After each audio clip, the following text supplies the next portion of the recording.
भागलपुर जनसुराज के सूत्रधार प्रशांत किशोर बिहपुर विधानसभा के जयरामपुर गांव पहुंचेंगे। आयोजित प्रेस कॉन्फ्रेंस में जनसुराज भागलपुर जिला प्रभारी डॉक्टर गाजी शरीक अहमद ने बताया कि 2025 में व्यवस्था परिवर्तन के लक्ष्य के साथ आंदोलन निर्णायक चरण में है। पीके जयरामपुर हाई स्कूल में आम सभा को संबोधित करेंगे। उन्होंने कहा कि पिछले 3 सालों की यात्रा में उमड़ी भीड़ स्पष्ट संकेत है कि लोग जनसुराज की बात सुनना चाहते हैं। बिहार की जनता सम्मान और अवसर चाहती है, पलायन मजबूरी है, इसे रोकना होगा। डॉक्टर अहमद ने 5 संकल्पों में स्वास्थ्य, शिक्षा और रोजगार पर विशेष जोर देते हुए कहा कि शिक्षा ही चुनाव प्रतीक और सबसे बड़ा मुद्दा है। जिस बच्चे की पीठ पर बस्ता टंग गया है उसे आगे बढ़ने से कोई नहीं रोक सकता। उनके अनुसार जब तक सरकारी तंत्र नहीं सुधरेगा तब तक निजी क्षेत्र के सहारे गुणवत्तापूर्ण शिक्षा उपलब्ध कराई जाएगी। आगे सुनिए उन्होंने और क्या कुछ कहा। पहले आप सभी मीडिया बंधुओं का इस प्रेस कॉन्फ्रेंस में स्वागत है और समय निकाल कर आने के लिए बहुत बहुत धन्यवाद। जैसा कि आप सबको मालूम है कि जनसुराज पार्टी 2025 में व्यवस्था परिवर्तन के लिए जद्दोजहद कर रही है और काफ़ी तेज़ी से आगे बढ़ रही है और लोगों में इसके प्रति आकर्षण भी बढ़ रहा है और लोग जो इंतज़ार में बैठे थे बदलाव के लिए उनमें एक उम्मीद जगी है। और प्रशांत जी जो अपनी बिहार बदलाव यात्रा पर निकले हुए हैं, जगह जगह सभाएं हो रही हैं, विधानसभावार सभाएं हो रही हैं, उसी क्रम में 21 तारीख को बिहपुर के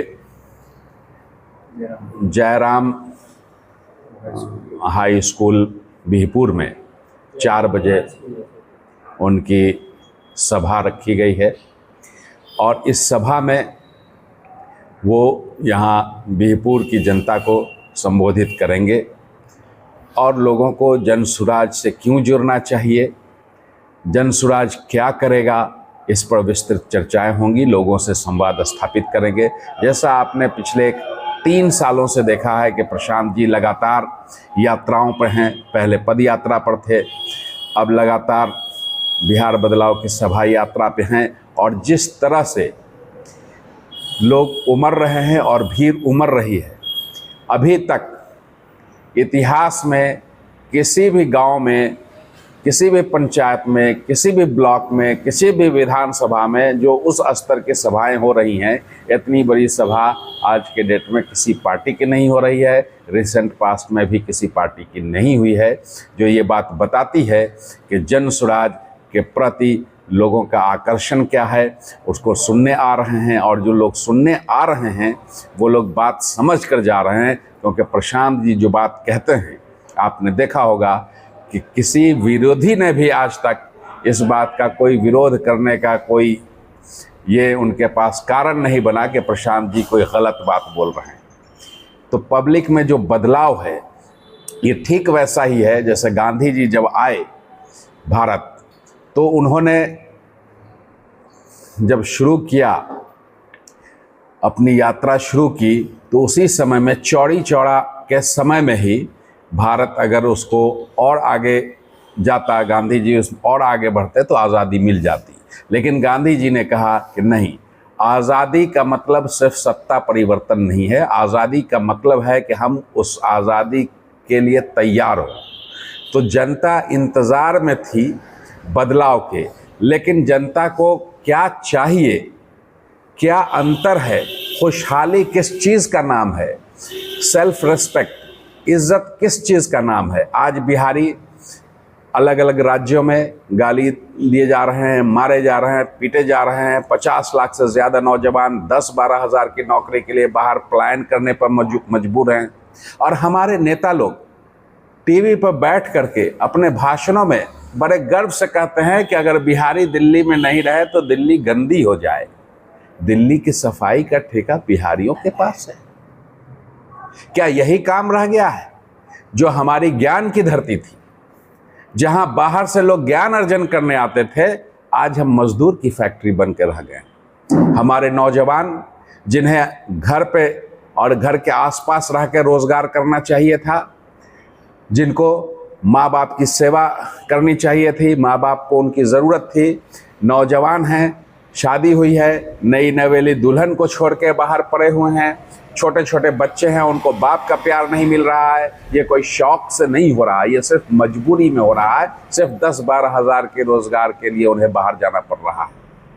जब उनके बहन की शादी होती है, वो वापस आना चाहते हैं, लेकिन आने जाने में भाड़ा इतना लगेगा कि उतना में बहन की शादी का बहुत काम हो जाएगा, तो वो पैसा भेज देते हैं और आ नहीं पाते हैं। क्या यही खुशहाली है?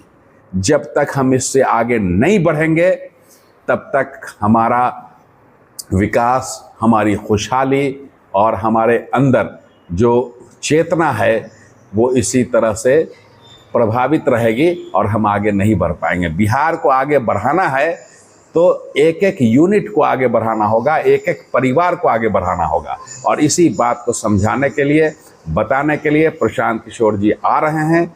और आपके माध्यम से मैं बिहपुर की जनता को, गोपालपुर की जनता को और समस्त भागलपुर और आसपास की जनता को उस सभा में जो बिहपुर में 4 बजे 21 तारीख को होना तय पाया है, उसमें आमंत्रण देता हूं कि आइए, प्रशांत जी को सुनिए, देखिए, समझिए और जनसुराज के साथ चलिए, व्यवस्था परिवर्तन का हिस्सा बनिए और अपने जीवन को एक सुरक्षित और बेहतर खुशहाल की तरफ लेकर चलिए।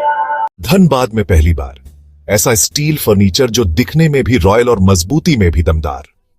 Location Nilanchal colony, Saraidhela. यहां मिलता है 18 गेज का 304 ग्रेड स्टील। सिर्फ नाम का नहीं, असली क्वालिटी का दम। और सबसे बड़ी बात, पीवीडी कोटिंग के साथ 50 साल की गारंटी। मतलब न कलर उड़ेगा, न फर्नीचर पुराना लगेगा।